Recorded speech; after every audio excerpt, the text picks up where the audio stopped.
Attention listeners, ahead are spoilers.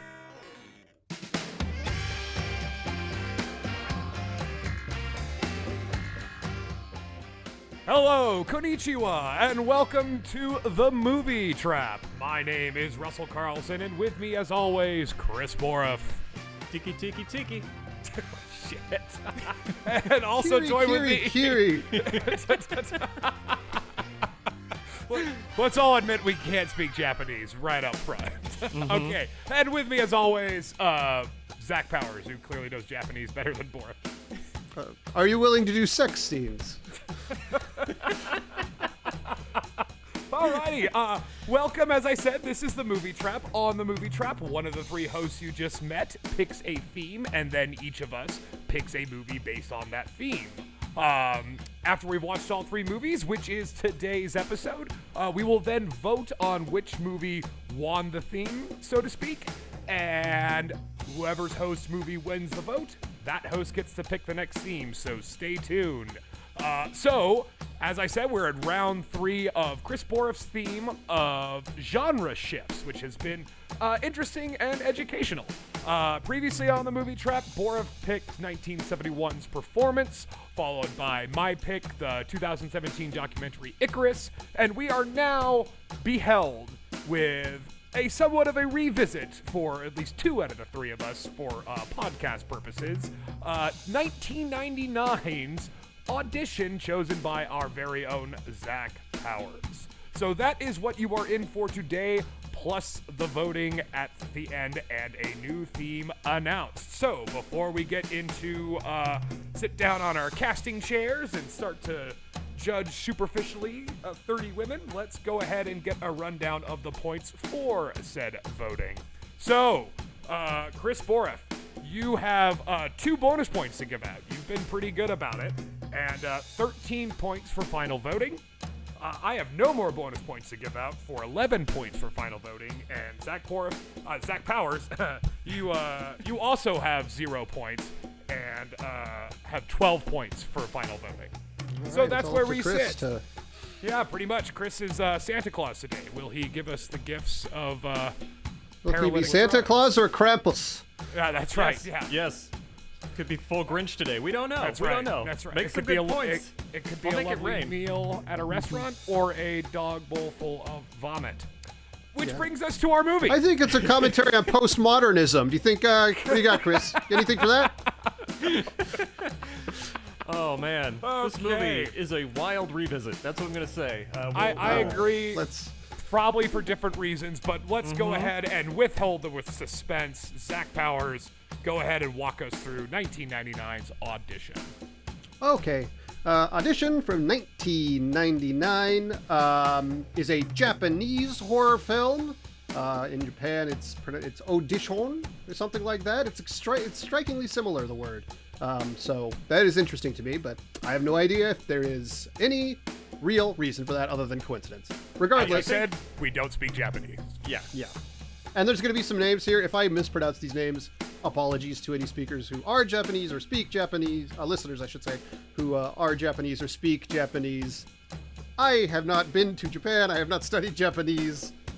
I'm doing my best. I'm not trying to offend Yeah. anybody. The If they only were name- Russian names, I'd mangle them just as badly, if not worse. The only name that I have a suggestion on is Takashi Miike rather than Mike, because someone corrected me at one point, and I just wanted to hand that I think I along, said, so no one did it to I you. think I said Miike. I think you did. I think you did. It's just one of those names that I've heard enough that I'm like, okay, I think I got this one of the many. Yeah. Anyway, regardless, the film stars Ryo Ishibashi, who plays Siguharu Aoyama. Sorry Off to a again. great start. And Ihi Shini, who plays Asami, and a few others. But it follows around the story of a widower, that is Aoyama, who lost his wife some time ago. We see in the opening scenes his wife dying from an unspecified disease. I don't think they ever specifically say what it is. Regardless, the point is his wife has passed away at some point, some year or years ago, and now he lives alone with his son Shigehiko.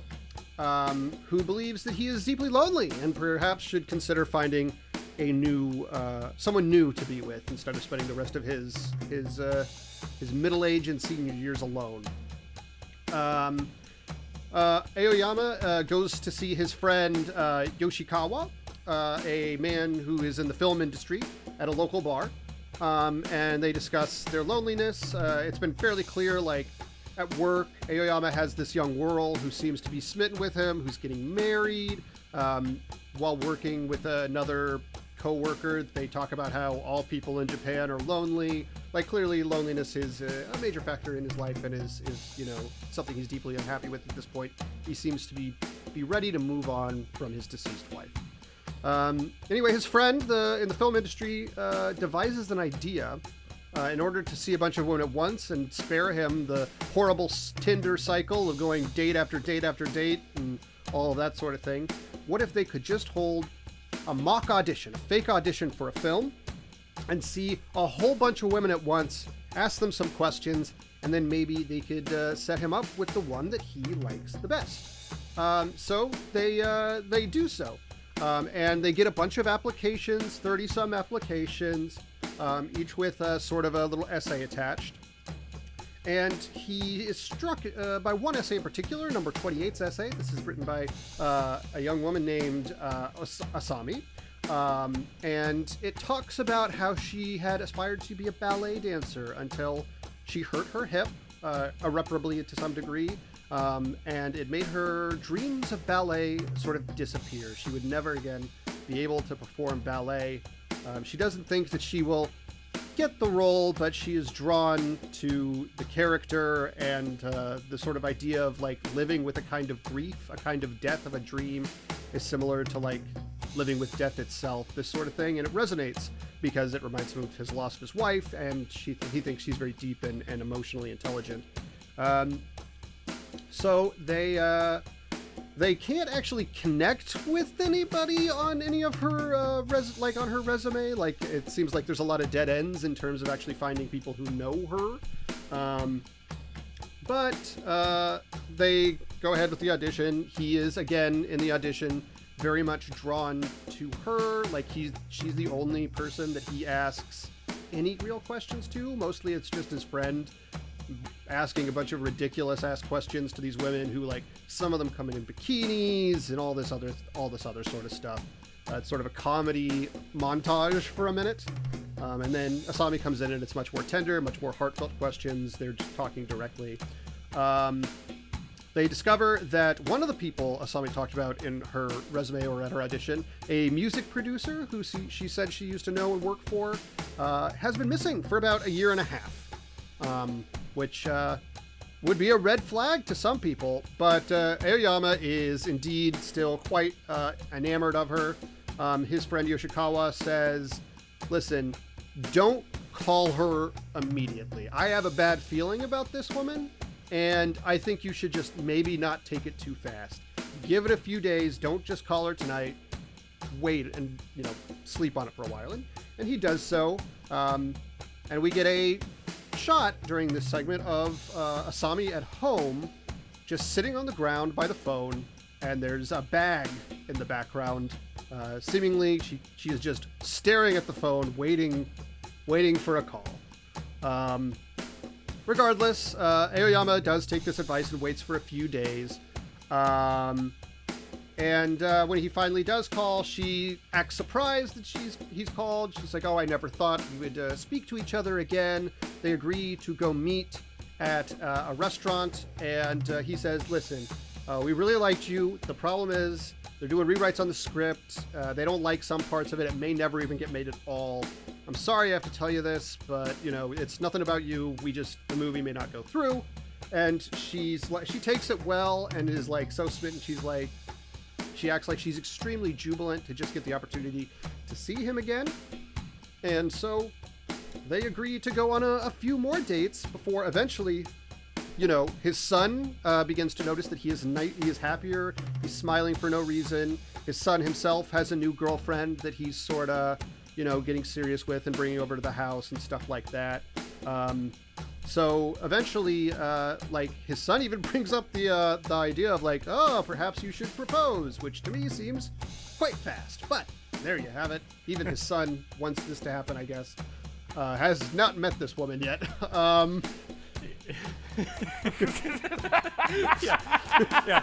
Yeah, this movie is very economical. Have we mentioned that yet? Very economical with its screen time and what happens. It really moves. Absolutely. So they go to a seaside hotel for the weekend. Aoyama's like, oh, we have all these things we can do at this seaside town. And Asami instead she strips naked and lies on the bed and says, like, I want you to see all of me, accept all of me, and love only me. And like she shows him these burn scars on her thigh, saying that she burnt herself when she was a young girl on accident. And he pledges to, love her and no one else. And the two of them have sex. But in the morning, Asami is gone. She has vanished. And he has no way to track her down. He looks through her resume. There's nothing on there that he can find anything to. He remembers the name of the dance studio where she said she trained, and he goes there to find sort of a dilapidated shell of an exterior. He walks in anyways, and finds an old man in a wheelchair, sort of playing piano in the back. And at first the man tries to push him away, but when he mentions Asami, the old man's like, oh, have you seen her? Have you heard her voice? Have you touched her? And he turns around. He's got two prosthetic feet, big wooden prosthetic feet, and rolls himself over to her and starts walking towards him in this very menacing manner. Ultimately, Aoyama, scared by this encounter, sort of abandons this lead, and instead remembers that she used to work at a bar, or claims that she worked at a nearby bar. And he goes there, and when he goes there, there's a person who is passing by who says, oh, that bar is closed. The owner was slaughtered, dismembered, a year or so ago. And in fact, they also found 3 extra fingers, a tongue, and an ear, along with the parts of this woman's body. And obviously, Aoyama is getting increasingly nervous about this. Aoyama, he's starting to have breakdowns and visions of these flopping tongues on the ground and things like that. Meanwhile, Asami has gone to Aoyama's house and found a picture of his deceased wife there. So that night when she comes home, he has his normal evening whiskey. But after a few minutes, he begins to feel weak and eventually collapses, which begins sort of this dream sequence. It shows that in the sack in Asami's apartment, which we have seen a couple times now. The second time it started flopping around, just as the phone started ringing. It's revealed it's a man who is missing his feet, his tongue, 1 ear, and 3 of his fingers. So clearly this is the extra body parts she found. It also ties to the old mentor, who presumably, she might have cut off that man's feet. Yeah, it's your standard Blue's Clues. Exactly. Yeah. So this also, it shows Asami there. She vomits into a dog dish and gives it to the man in the bag to eat. And then there's a shot of her as a young girl again, petting him like a dog as he eats this vomit. He also has a hallucination of the old man at the dance studio, who is revealed to have been the one who have burned her with these sort of incense sticks, while leering creepily at her, he would watch her dance and masturbate, and clearly this was sort of a pedophilic. It's unclear if they ever actually had sex, but certainly this was a lustful, disgusting. This is her creepy uncle that was abusing her. Yeah, exactly. Yeah, and he burned her on her legs and would force her to do sexual things for him while he masturbated at the very least. There's also her coming back to this man while he plays piano. She grabs some piano wire or bone wire or It's something. like a garrote almost, like a Yeah. steel garrote. Yeah. Wraps it around the old. It's a bone saw. It's like a bone and meat saw. They sometimes do Bone those wire? for. Yeah, I think okay. they use those in like big slaughterhouses sometimes to get through like the big chunks of meat. Yeah, she says you'd be surprised how easily this cuts through bone.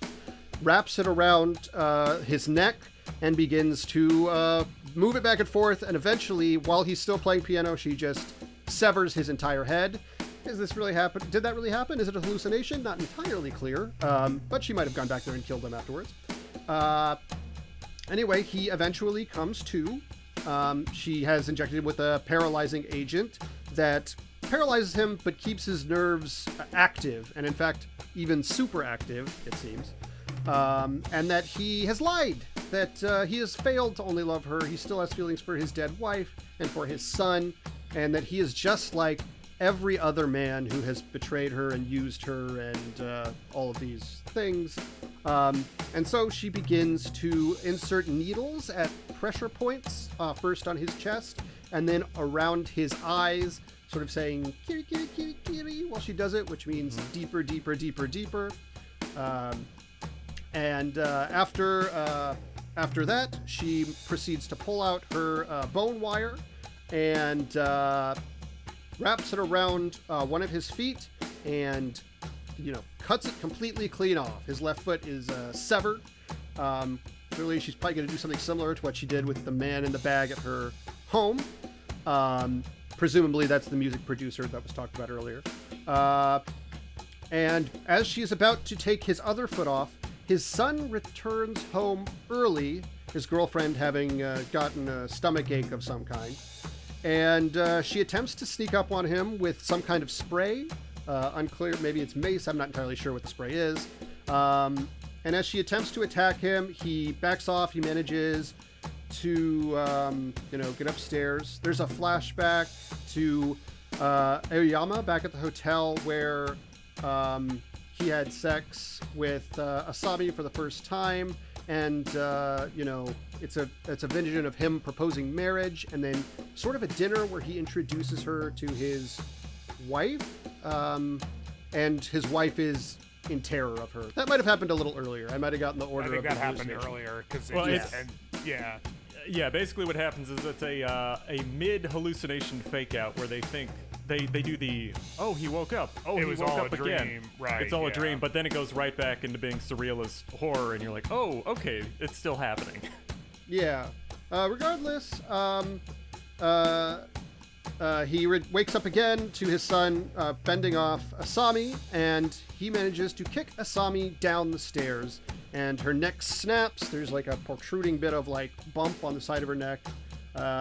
And he tells his son to call the police while he stares at Asami, who is dying, and repeats the line she said earlier on their first date about how excited and happy she was to be able to see him again. And that is the end of the film. Yeah. Roll credits, happy ending. Your Yes, standard, indeed. your standard Yeah. romance story. Hey, he got out with only losing a foot. Could have been worse. So like that's the problem that I think I brought up when we first watched this back in the film Concussion days, and my problem holds to this day. Is the ending is a little ambiguous, not because of what happens, but the way that it sort of shifts from dream to awake to dream again, or is it all a dream within a dream? Like it is sort of this sort of spiral guessing game that you're kind of making, and you have to accept that the end is the end, I suppose, but why? Yeah. Just because that's where the credits We rolls, should I suppose. Clarify what Russell was just talking about there. I don't think we've said this while recording. This was an episode that before I joined the old version of this show, the film Concussion, Chris and Russell did cover. I have also seen this movie before, but probably not since high school, maybe. It's been a long time. Yeah, and I haven't seen it since we watched it for the film Concussion days, because this was Borf informed me before we got on air. It was our second ever episode. So that's probably a little rough. That's potentially like that's almost a decade plus ago now. Holy shit! Yeah, I've seen. Yeah. I wrote this down watching this movie. I'm getting fucking old. Because that's my experience watching this movie. Because I remember when we watched it for Film Concussion, I didn't have this sensation, but when I watched it for this episode, I'm like, this movie looks old. It looks like it's from 1999, and I didn't have that sense 10 years ago, and now I very much do. So that's what the overall sense that I got watching this movie is. I'm getting fucking old. Yeah, I mean, I agree with that. For me, it was funny just watching the... I agree also that you're getting old. So we're all in consensus. Well, how the film looks also surprised me, because that was the thing that kind of tipped me into how old it is, because a lot of the color work that's done in the movie is done with practical filters. It's not done... Like, everything now is, like, digital colors, so everything's perfect, and you got, like, the perfect shadows and things like that, but, like, he's walking around outside in one scene, and they just put like a colored filter on the sky chunk to make it look like mid-afternoon rather than bright early morning. Couple of scenes they use really like brightly colored like lighting. It's almost like Suspiria-esque, the 77 one. Sure. So it is practical lighting, very, very bright, often unrealistic, surreal lighting to underscore like the horror of a scene, even though the torture scene for the most part is fairly naturally lit.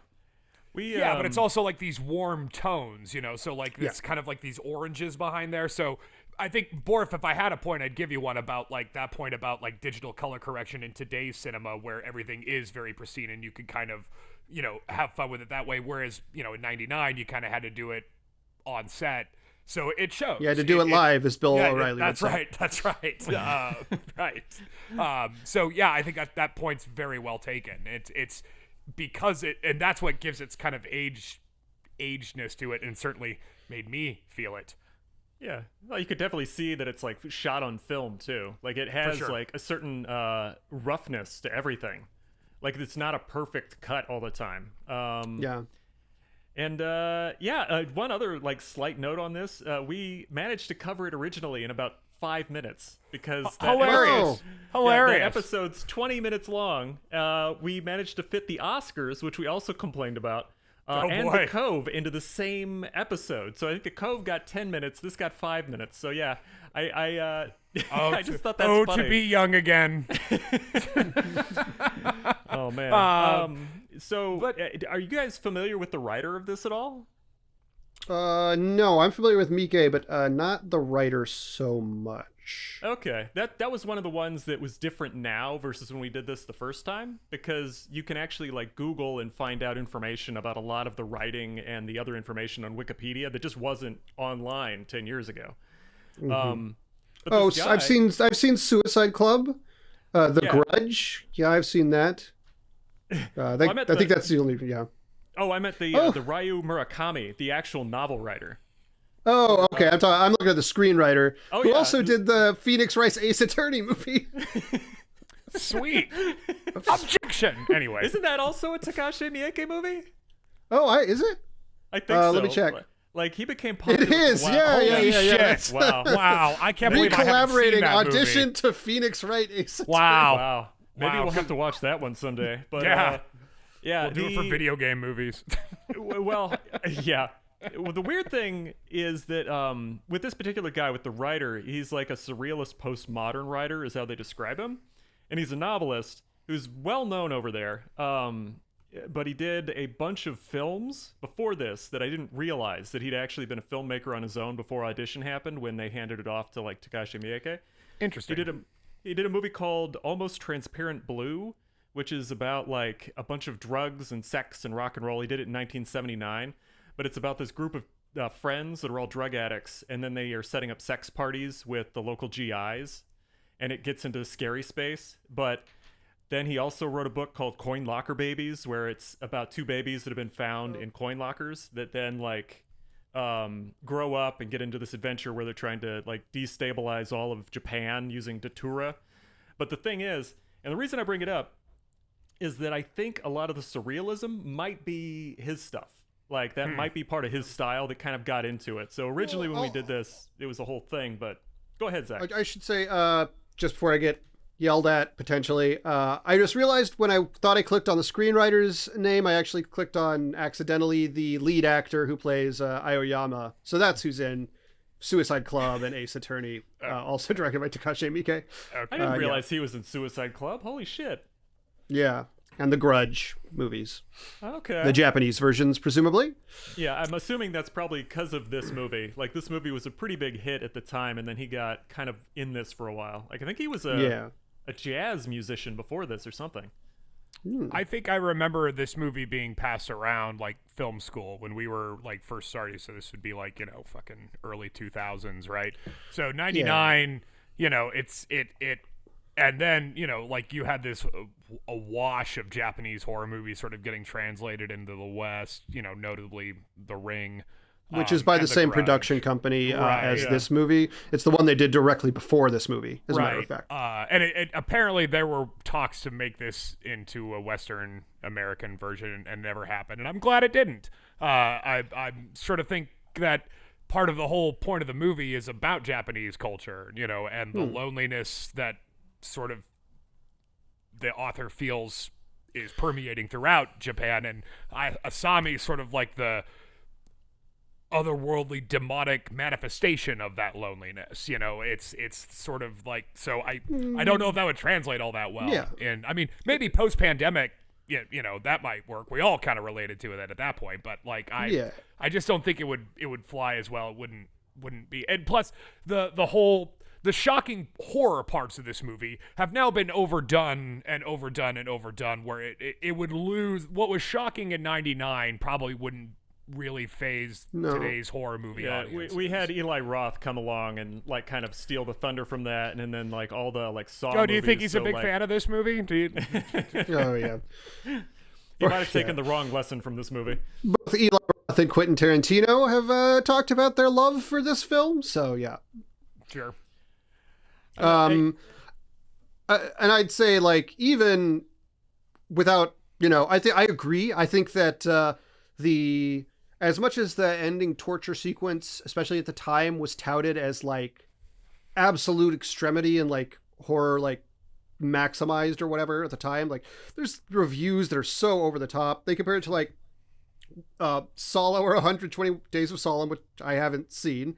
But then there's one review that says almost as unwatchable as the newsreels of Auschwitz. And I'm like, no, it's more watchable than that. I mean, come on. That's like bulldozers of just frail bodies. I have a feeling that there was like a weird cultural like aesthetic going on at the time, or like a cultural conversation about like, oh, these extreme Japanese horror films, because some of the stuff was more extreme than what we had over here for R-rated movies. But all that went away like as soon as like Saw movies started coming out, and like all the torture gross porn splatter. era. Yeah, we get Martyrs started coming out. You'd see Martyr, like there's that a Serbian film, shit like that coming around. I actually have a question. Do you think many of the horror films from that Japanese like horror cycle that happened have really stood up to time? Like I remember Ring, I remember this one, I remember Dark Water because of the poster more than anything else. I remember The Eye fairly strongly, and I liked it at the time. I can't say that I have watched any J-horror from this era recently. What's funny you mentioned The Eye, because that one, I can't remember. That one might or might not be Filipino. However, in the States, it got released in the same wave of stuff, and it was all sort of labeled like J-horror, even though it was clearly like that one's from the Philippines and there were other ones from Korea and stuff like that, but it all kind of got marketed in the same way. But we're talking about the United States here, Borif. Yeah. I mean, come on. And that's why I don't know. I wasn't really a fan of the genre when it was out. It was kind of forced on me in film school or for the film concussion. So like I'm not all that attuned to it. But yeah, Ringu stands out. This movie stands out. Like as far as and that's why I kind of wanted to ask you guys this too. I kind of wanted to, because like it was viewed as so extreme back then, there was like this sort of pushed back counterculture notion that like, well, we should be doing more of this. And that has more or less, let me ask you this. Do you think that wave of sort of extremeness has ebbed a little bit in today's horror? Like how much have we gone from 2010 and, late 2000s worship of this kind of horror movie to where we are now, and you guys are much more astute on horror movies. That's why I I want want to ask. I can answer in I'll have a couple notes about this. One, as much accreditation as this film got for being extreme and difficult to watch, and again, this time I didn't have much. Like, I think the bag always stuck with me. The that dog was like bowl messes with me, and yeah, like that that's part. maybe that's yeah. But the torture scene was not too bad. By my modern sensibilities and standards. And I also say the last time I had seen this, I had not seen any other Takashi Miike films, and by his own standards, I'd call this kind of mild. Like, what is it? Ishi the Killer or Visitor Ishi the 2, Killer. in my Killer. opinion, are like Yeah. much worse. Ishi the Killer, yeah, Mhm. are much more intense. I'd also say, so I think that for a time, it was very fashionable. This was the 2010s to just do extreme, gross out, disgusting violence for the sake of it. I think that was a really bad period in horror.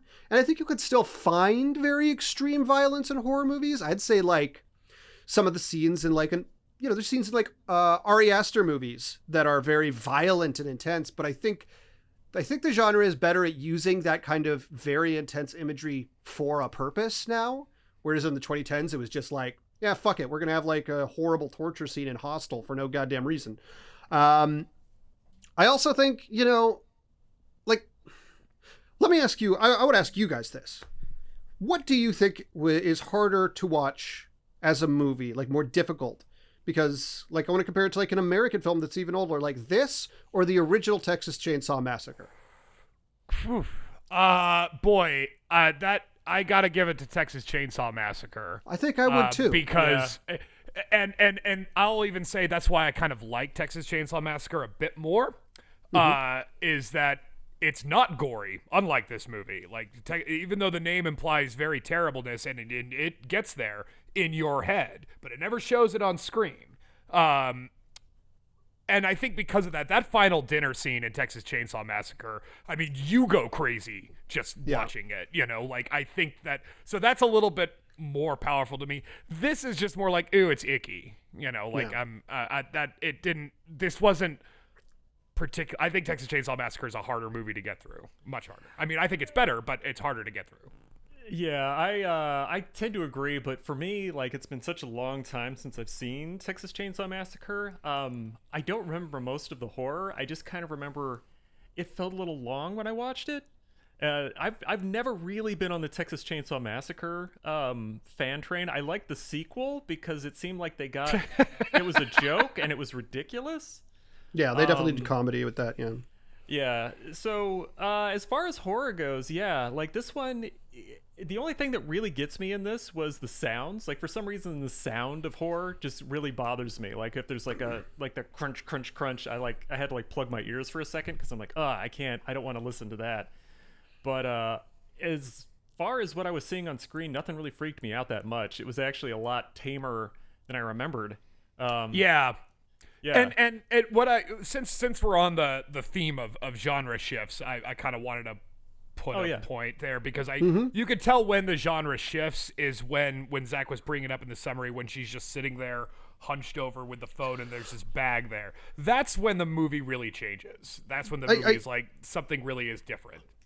One thing that shocked me also this time, though, on that same note, and I agree, like I think that's that is the moment in many respects. It's not that far into the film. It's maybe half an hour to 40 minutes in, but I actually think it's the tone shift is far more gradual than I thought it was from my memories of this movie. Like there's red flags from very early on, like, as soon as she comes up, this guy's been missing for 18 months.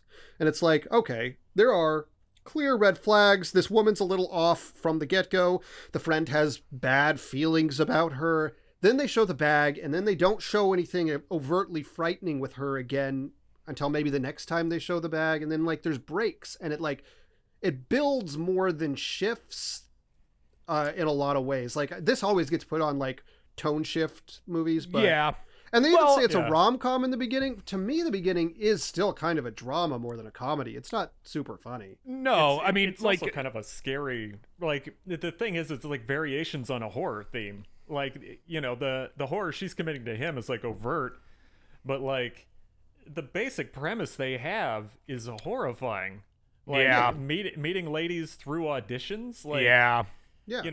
And I will give the movie credit for this. I believe the movie is deeply aware of that. And like, if Asami is anything, I don't know if she's the personification of loneliness. I think she's like almost this ball of rage for the commodification of women, which would translate fine to America.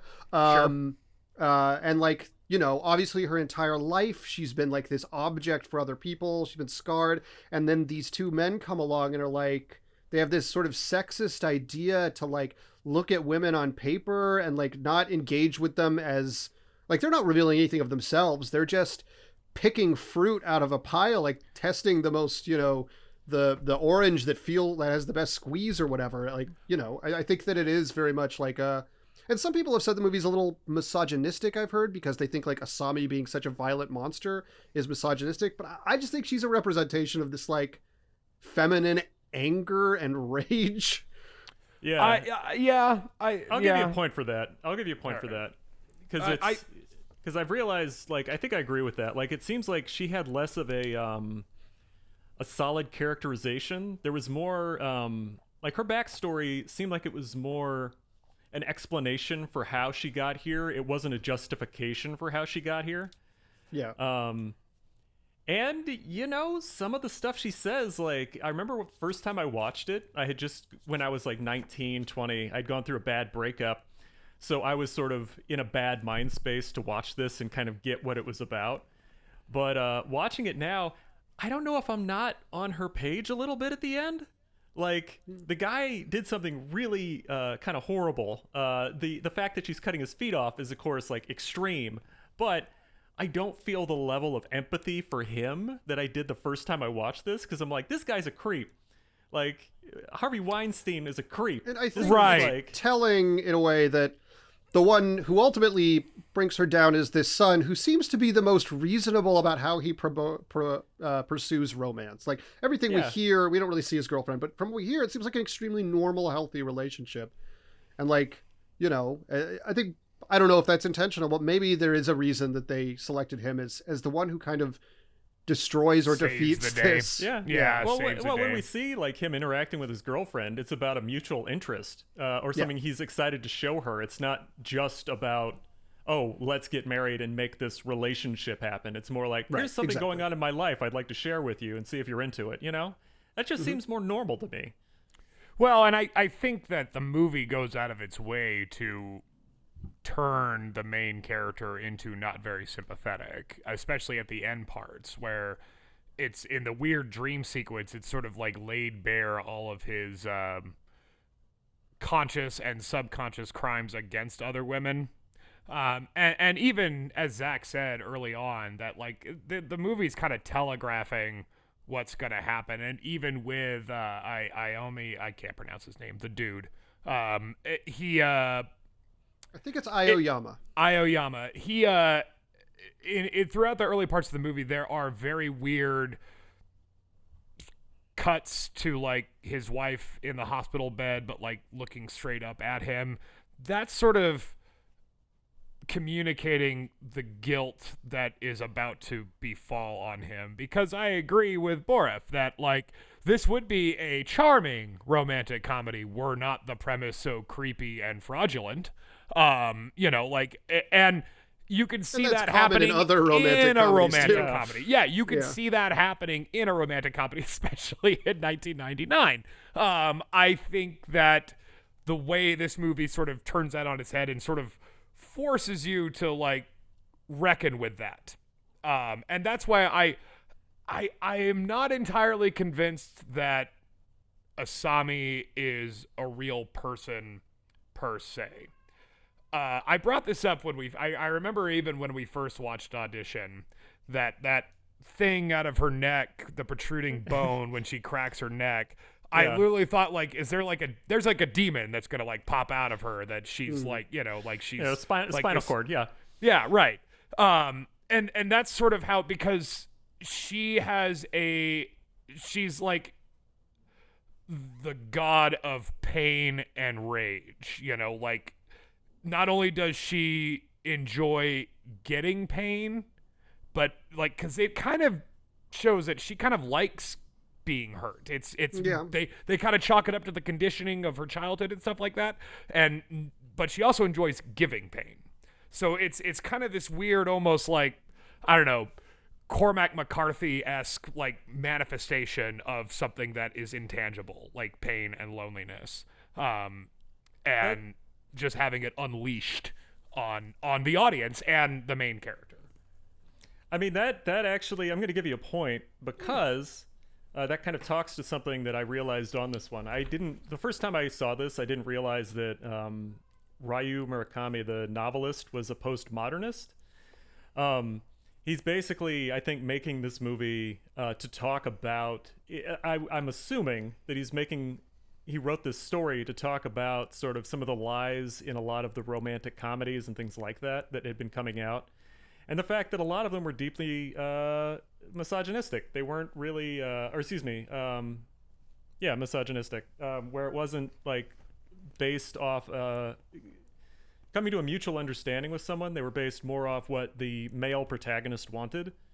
But a lot of his stories seem like they have some degree of that. Like, he wrote another one called In Miso Soup, just to bring up one more, which was basically an American goes to Japan, and a street hustler there starts taking him around to different adult nightclubs and things like that, so he can meet prostitutes, and then finds out that the American he's leading around is essentially like a Patrick Bateman.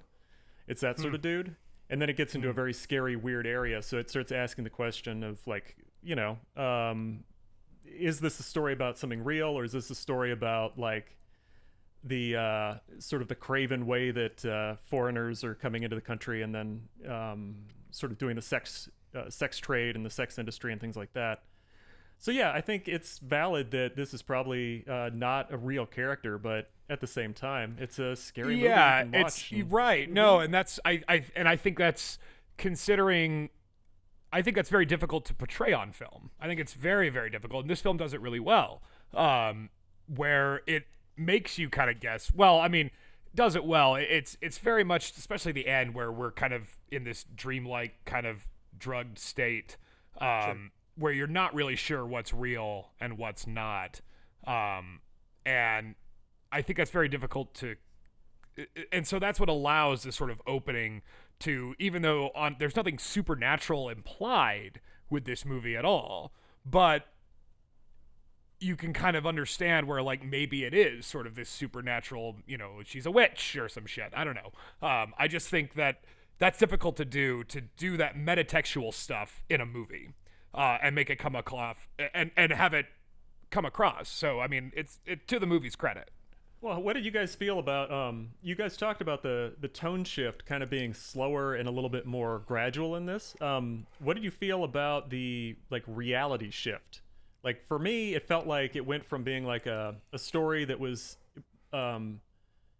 portrayed as being fairly standard, like a fairly objective, like this is a real world story and everything was normal, right up until he suddenly goes into that ballet studio that's boarded up. Yeah. And then it just gets pure nightmare fodder. Yeah. But that character he runs into does not align with the reality of the rest of the movie up to that point, because the character is, like, very direct, very intense, very strange. How did that play for you guys? Did you feel that was a gradual swing into that, or did you feel like that was just a door slam? Boy, it's kind of a door slam, because, like, it sets up this premise of you land on this guy in the piano when Asami goes missing. Like, so you think that everything's kind of hunky-dory. You get the sense that she's damaged, but nothing really alarming at that point. But then he wakes up and she's gone, and trying to find her. So it kind of slams the door in the fact that you've just landed in a mousetrap. you're trying to find Asami, here's your piece of cheese, bam. Like that's so I would say door slam if you're asking. Yeah. Yeah, and he like definitely it's also worth noting, I didn't mention this in the summary. Earlier she gives like an account of like having a bad childhood, losing her parents and stuff. It's not the full truth, based on what we come to learn, which is interesting because she's also got this like I want you to love all of me, but she does conceal certain things from him at the same time. But yeah, I don't know. I do think that scene is one of the, I mean, you've already had the bag moment by then, but I think also that scene is definitely when, yeah, I don't know, it never quite comes back, because like that's when it becomes very surreal, like that whole sequence of him trying to find her, right? It's that scene with that old man, and that's when you start getting these very unnatural lighting decisions, and then you get like the scene with the bar with like the sort of like this neighbor who has like, I think he's dressed in like a sharp pink shirt and like very like in this dilapidated building, and you get these shots of like him visualizing the tongue flapping on the ground,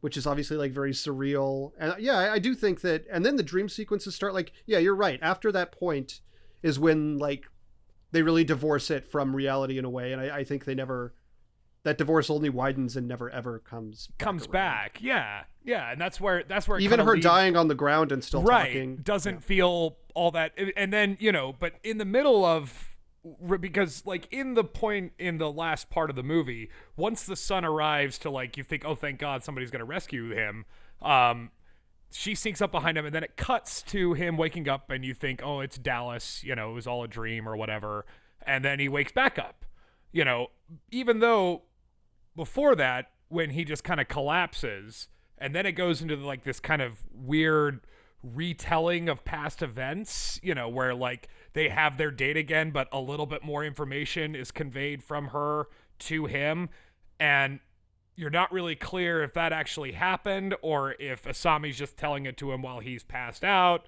or if it did happen and he just chose not to remember it. Like it doesn't give you a lot of answers, so it does make you, the audience member, have to do a lot of work. And as I said, I don't like to work, so.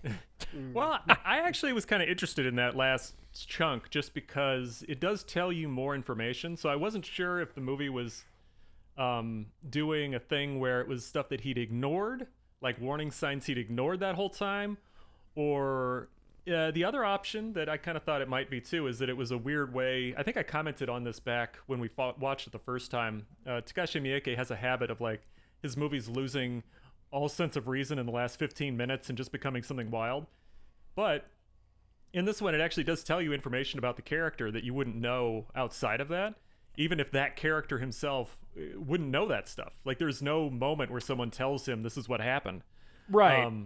But it also reveals stuff about him too, because then it flashes back to like the coworker and stuff, and it was only hinted at the beginning, but then it makes it very overt, and it's kind of this weird stew of revelation. Yeah, the coworker thing made me very uncomfortable this time, like more than previous. Yeah. The woman who was clearly they had sex at some point in the past, and then later she got engaged, but still had feelings for him. Well, the thing is it's and like, it seems like it's not so much a coworker. She works directly under him. For him. Bingo. Yeah. That was the thing that gave me the biggest creeps, because it, like before, it didn't really hit me, but this time I was like, oh, that's an employee. That's like an underling that he fooled around with. This is like fully a crime that has occurred, or at least an ethical violation, something that HR would definitely need to know about. Definitely want to know about, right? Yeah.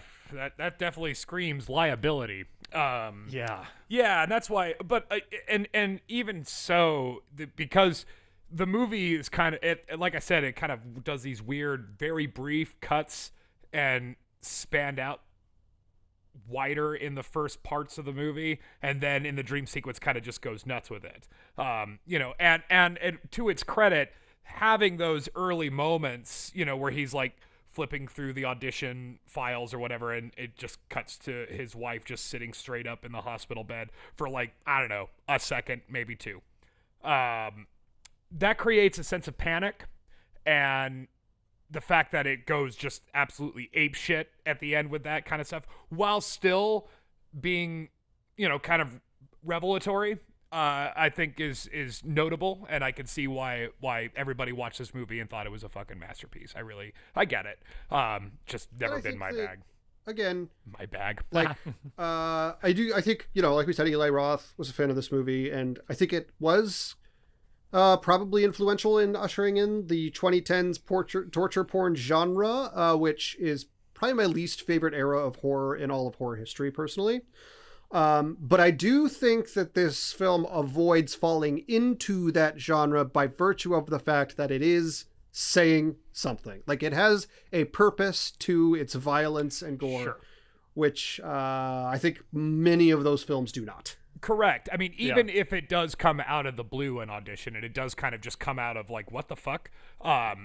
There's still a logos to it, like there's, and even if it has to get you there through this weird sort of like psychedelia at the end, it gets you there. So yeah, I think that's well said too. One of the things I'm impressed about this movie, 3 weeks for production, 3 weeks. Whoa! Yeah, That's a turnaround. Holy shit! That's Man. amazing. That's amazing. That's remarkable. Well, this was like from Takashi Miike's like Wild Man period, I think. Like, he was doing like 5 or 6 feature films a year for a little Yeah, while. we know how he does was it. making this shit fast. Wow. Yeah. Yeah. 3 weeks production. Holy shit. That's crazy. That's wild. Yeah. I mean, but then I watched it and I'm thinking, well, there's not that many locations, like it's the restaurant, it's the audition scene, it's home, and it's weird her apartment, but even when the last part of the movie starts to like switch characters, like he'll be talking to Asami and then it'll turn into the coworker and then it'll turn into his wife and then it'll turn into the son's girlfriend for weird reasons, but I think it's pretty telling that is included in there. I think that's a guy who knows what he wants. That took planning, and that took to have it run like that. That is a guy. There is not an accident in this film. I am. If it was, there are happy accidents, and they said go with it. Let me just real quick, give me half a sec, because I want to tell you what Takashi Miike was up to in the year this film came out. Okay, so he made 4 theatrical films. He made 1 straight-to-video movie, and he made 2 television miniseries, all in 1999. Yeah. Damn. Yeah, this guy was prolific for a while. I think he's finally slowed down. Like, Well, he made 3 films in 2021. Okay, well, never mind. wow. He's still jamming. And that's pandemic era. That's not Wow. bad. Wow. Yeah. Wow. I do have a question for you guys. Have you ever heard of someone going into an audition and needing to write an essay? That No. was something Oh, that, I that's have something not. No, I haven't heard of that either. that jumped out at me on this one so much. I was like, who the hell's writing an essay? Like, you just come in and then they tell you if you got the part or not. Right. Like, Read the damn lines. yeah. I don't know. It's also, this movie wouldn't exist now with like Tinder. For sure. But at the time period, Well, it probably made- wouldn't exist now just because of Weinstein, right? Sure. We all now know that this. The thing The- is, the- I'd argue this film could exist, but it would be a flip. Like, it would be why the main character would be the crazy one killing people, and the lady would be the perfectly normal person who didn't ask for this. Sure. Maybe, but it could also. I don't think like the turn in this movie, the shift for this movie would be as shocking, because you'd be like, what a bunch of creeps, what a bunch Yeah. of fucking sickos, like it and that's because like you couldn't use, if you were to try to make this as a romantic comedy today, it wouldn't work, because they'd be like, well, that's just creepy and weird, and sometimes criminal. You couldn't. I mean, so it- that shift, that 1-2 punch that it kind of forces you to lean into, that the movie very much tricks you into doing, wouldn't work today, because you'd already be repulsed. You'd already be like, this anything bad that happens to these people, they deserve it. Well, did you hear of the like some of the critical response to the movie Passengers, like the Chris Pratt, I never saw it. Jennifer Lawrence? I heard some of the response. Yeah, in short, it was that he woke her up from cryo sleep and she couldn't go Right. back to He sleep. was alone because he woke up early from his cryo sleep, and could not ever go back into it. And so he decides to wake her up, effectively dooming her, to join him. And the movie's, I hadn't seen it, but apparently the movie is not very critical of him for this choice. Okay. Yeah. So that's an example. I was just thinking of like modern times where it's like, okay, here's a romantic thing. It's like, no, this isn't romantic. This is horrifying. This is the worst possible ending for everyone involved. Right. Yeah, and that's why I think that I'm glad that this movie never got off the ground in the West to get remade, because, I mean, if you did it now and just made it straight Weinstein and shit, I could see that being sort of gratifying, but you would see it coming. I think the power of this movie is that it makes you lean into that punch, and that's the it reveals more about you as an audience member than it should. Like it reminded me of the movie McQueen. We talked about this but McQueen's movie Shame. You know, the notion of like voyeurism and sort of grossness and sexual addiction, while you, the audience, are kind of watching this. You know, like it's kind of judging you as well. So that's where I think that the movie wouldn't work in today's, because we would already be repulsed. This movie's acting under the assumption that this is adorable and charming, and he's just the lonely guy, and this, what else do you do in a lonely country? It wouldn't play. Mm-hmm. Anyway, so I guess one last thing. Takashi Miike, started in 1991, has directed 111 things. A couple of them are TV episodes, and maybe some of his earlier work might be short videos. I'm not entirely sure, but most of those are movies. Wow, that's a work ethic. Yeah, I think I probably have seen maybe 20 of his movies, because in college I was very obsessed, but, you know, times change and you wind up having to do other things like sleep, so I haven't seen his latest stuff. Borif, I wouldn't sweat it. Everybody, we were in college, buddy. Everybody was into this shit. Like, it was everywhere. The only one that I've heard since then that's been pretty good is, I think, 13 Assassins. That one came out in like 2012. I've heard good things about that, too. Yeah, yeah. It's basically yeah, it's a 12, or it's just a samurai movie, but it's pretty good. Yeah, sweet. I love anything after Kurosawa with samurai movies are basically just westerns with samurais, so I'm in. It's straight up that. Yeah. Awesome. I'm so in. Okay, so I guess since we've got business to attend to, do we want to do final thoughts? Sure. Okay. I'll go first since I don't really have much to say. I enjoyed this movie for what it is, and especially now, since I'm so far removed from the last time I watched it, I can definitely see how influential this movie was, especially in the late 90s, early aughts. It is pretty remarkable that it still kind of stands up. You know, it still kind of gives me the heebie-jeebies. That phone scene with the bag, I think, is what I like about horror movies. I like that more than just like severing a guy's foot or making a mutilated man eat vomit. But in order for that sense of danger to kind of have a relief, you do have to kind of pay it off. You know, like you can't have this sense of dread build and build and build and not have some sort of payoff. Because I read somewhere in the IMDb trivia page that he wanted to end it a little bit earlier than it did, and the producer straight up said, "Oh no, you're in it now. You've got to see it through."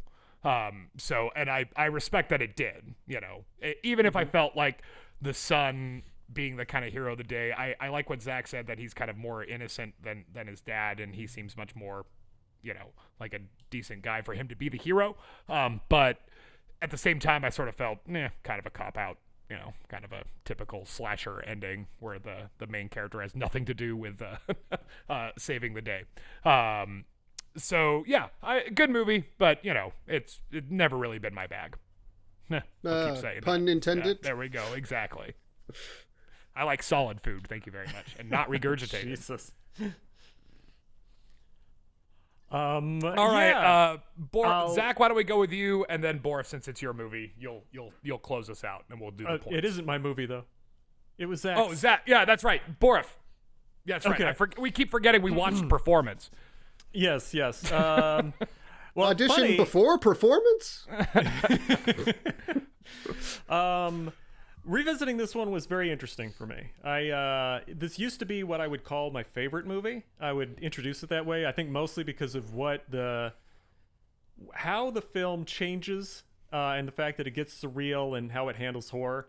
And I used to always try to watch it like once a year, but that was a long time ago that I did that. Now I've changed significantly, and kind of what I'm into and what I've been exposed to has changed. And I think just where my life is different. Like, I'm married and happy. I'm not like a desperate single Incel. Incel, yeah, that's the word I was gonna go for.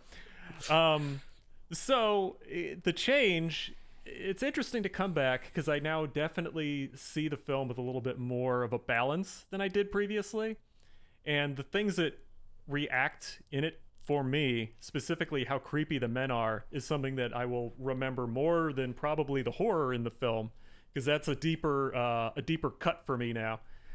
But yeah, it was fine. I think Wicker Man is still going to be kind of my favorite, because I now have like an emotional connection with that one, and I share that movie with my wife. So it's one we can watch at Halloween. This one I can't imagine putting on at Halloween and having my wife do anything but get upset with me. Also, This one's kind of a downer, so that's another thing. Like, this movie's fine, but as far as horror goes, this one does leave you with sort of a nihilistic tone at the end, which is fine for horror sometimes, but there are other horror films that leave you with kind of a little carrot at the end of the road, or a little uplift, like Wicker Man, for example. Well, Wicker Man, nothing nihilistic about that ending. Well, yeah, but it's a musical the whole way through. It's, You'll be humming those tunes for weeks. and it leaves you with the notion that that little island is going to have a great harvest next year, so all those people will be happy. It's a happy ending. Yeah. Okay. Is that it, Chris? Yeah, that's it. Okay. I also haven't revisited this since high school. The themes about misogyny and the objectification of women, I'm going to guess I did not get at that time. I probably just saw it as like, a scary movie for me to watch. Well, everybody says it's the scariest and most horrific. I gotta check it out. Now, I can obviously appreciate these themes maybe a little more strongly than I could at that age. And I do appreciate them in that regard. I think that in many ways, even though, as I mentioned, this sort of has like bears some responsibility for the torture porn era, which I hate, it actually feels more like what we might call elevated horror nowadays. Things like the Babadook or the aforementioned Ari Aster films, or maybe, Dave Edgar type stuff that are like these horror films that can be quite extreme, but have a reason to the rhyme. And I do appreciate that quite a lot. It is, I think, a really good time for horror because of films like that. And I think there are films that do it better nowadays, but it is fun to see this nascent version of that. For me, the image that always stuck with me the most from this movie, probably always will, is the phone ringing and the bag just starting to go wild. And I think, that is a great horror image. I will never forget it, I imagine. So if a movie gives you an image you just will never forget, it clearly did something right. I think there's aspects that have aged not as well, and that's fine. That happens to the best of them. But it's still an interesting movie, and if it's your cup of tea or something you're willing to put up with or enjoy, it's worth a watch. I can't imagine if something like this is your cup of tea that you haven't seen it already. This seems to be like part of the Mount Rushmore of the genre. So I imagine if you're a fan of this kind of stuff, you've probably already seen it. But if you haven't and you're a fan, boy, you are woefully now you know everything that's gonna happen. That's right. So. Yeah, there you go. There you go. All suspense has been removed. I like I said, that is what I remember from first watching this movie for the film Concussion, is that image. Is her just slumped over the phone and the bag just moves and it cuts away. And that stuck with me. And it's still stuck with me, so well done. Alrighty, so That is it, guys, for the genre shift. Well done, Borif. It was a complicated theme to kind of fit movies into, but I think we did pretty well getting a variety of things in here. So before we get to our voting and decide who is picking the next theme, let's get a rundown of the points. Borif, you have 13 points for final voting. I have 12 points for final voting, and Zach, you have 13 points for final I want to have a quick note. Those numbers don't make sense. We all gave out all our points, and I don't know which one got lost, but I vote we just give it to Russell because Okay, fine. everybody gave away all 3 points. So right. everybody, we should have a 13 total of points it is. 19 points available. Well, I've never purported to be a math guy, so and No these worries. notes have It- been- sometimes these notes things have get been- lost. These notes Sometimes are things get shuffled lost in the shuffle. like one notebook that gets used for everything. Well, in this let's just house, from assume that grocery lost point went to you lists to keep things yeah. equitable. Okay, I fair can enough agree, yeah. for me. Yeah, All right. if any of our loyal fans listening want to redo our math, just hit us up in the comments, Yeah, and exactly. we'll blame whoever did it. That's right, and it's me. Okay, so 13 points to divvy up between 3 movies, between 1971's Performance, 2017's Icarus, and 1999's Audition. So, what do you got for Performance? I gave it a 2. Okay. And that is a Rolling Stone, because that's the only thing I could remember from that movie that was drawable. Okay. I gave Performance a 1. And really that 1 was just for the soundtrack. I also gave Performance a 2. I could have been convinced to go with a 3, but I wanted to divvy up my other points a little differently, so 2 made sense, and it was acceptable to me. Fair enough. That is good. So that puts Performance right out of it, which, I mean, I think we all called it when we were watching it. And then, so, Chris Borif, what have you got for Icarus? For Icarus, I gave it a 6. And this is as close as I could get to drawing a dog. The follow-up drawing was the syringe, because I figured if the dog doesn't sell it, at least the syringe looks like something. Okay. I gave Icarus a 6 as well. And I also gave Icarus a 6. All Six right. is 6, Hail 6, 6 for Satan. Hail Icarus. There we Satan. go. So that is 18 points to beat for Icarus. All right, Chris, what do we got for Audition? For Audition, I gave it a 5. Okay, I think we know what's happening. I gave Audition a 6. I think, like, even though it's not my bag, I respect what it did You and gotta its respect longevity. the classics. Yeah, for sure. I respect it as a classic as well. I just think Icarus was a little bit of a better movie, so I gave it a 5 as well. Okay, so Rich. that makes me the winner with Icarus. Well, great. Because I'm not going to lie, guys, I have been racking my brain trying to think of a fun theme to do, and I came up with a couple good options. But then this past weekend was the Academy Awards. Hollywood's time to shine. That's right. And I thought about it because the only thing anybody remembers out of it is we are only less than a week away from the Slapgate of Will Smith, Chris Rock. So I thought of a theme based off that, but then I changed my mind because I don't actually want to talk about that shit. What I'd rather do, considering the Academy Awards kind of happening, kind of spurred my thinking, and I'm been known to do this many times, but I think it's time to open the floor to you two. So, this theme is going to be the Make Your Case theme, meaning pick a movie that you think should have won Best Picture for that year, but didn't. Now, everybody who knows me knows that I have done The Hustler over West Side Story to death, and I think case closed. So, I am going to choose, for this theme, 1996 for the 1997 Oscars, Fargo. Should have won Best Picture over The English Patient. So we will be watching Fargo. If you want to watch The English Patient to get a sense of where I'm coming from, you may. So this is kind of the trap here, because it might force you to watch 2 movies instead of just 1, if you haven't seen it. So that's kind of the trap right now. So the Make Your Case thing. Now, it has been occurred to me, my brother and I were kind of spitballing about this, and he said, well, are you just going to make them do the films that were also nominated? I say yes just to make life easy on ourselves, but I will hear arguments. So don't think you only have to pick a movie that was nominated, but if it makes life easy on you, it certainly makes life easy on me. I think I will go with nominations only personally. Okay. Yeah. I'm down with that. I'm totally down. Okay, so Best Picture films that were nominated but did not win. Make your case. That's the theme. I want you guys to make your case. And that way, Borif can't just do, in 2004, any movie should have beaten Crash. The thing is, I was going to suggest did Crash actually win Best Picture? It did. Oh, It did. it's too bad that it's been disqualified. We can't watch it, guys. Well, Oh no.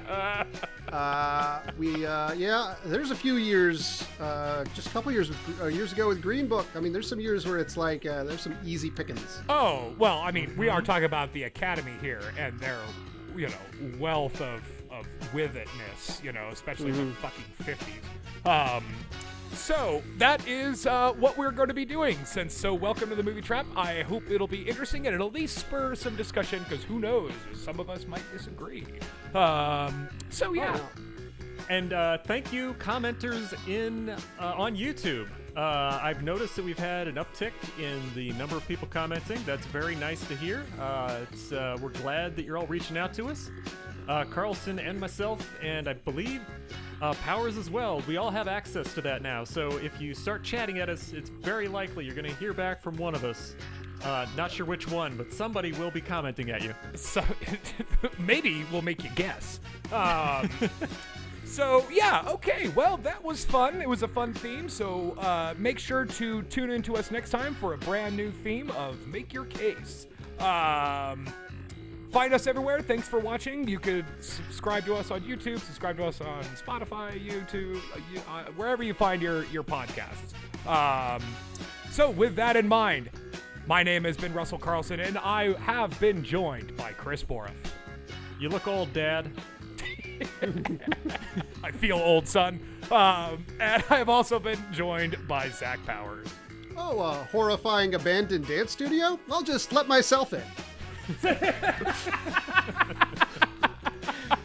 Alrighty, thanks for joining us. Join us next time, and as we always see here on the Movie Trap, Diane Ladd is too young to play Chevy Chase's mom. It's the Movie Trap promise. True. See you guys. あさってのヒロイン、あなたは今どこにいるのかしら。信じられないことって起こるものなのよ。あなたが少しだけ勇気を出せば。どんなスターにもデビューする前の時間がある。ヘップバーンもジュリア・ロバーツも、その時はヒロインになる前の自分を生きていたんです。そう、あさってのヒロインたちはあなたと同じ時間を生きています。いいえ、あさってのヒロイン、それはあなた自身なのかもしれない。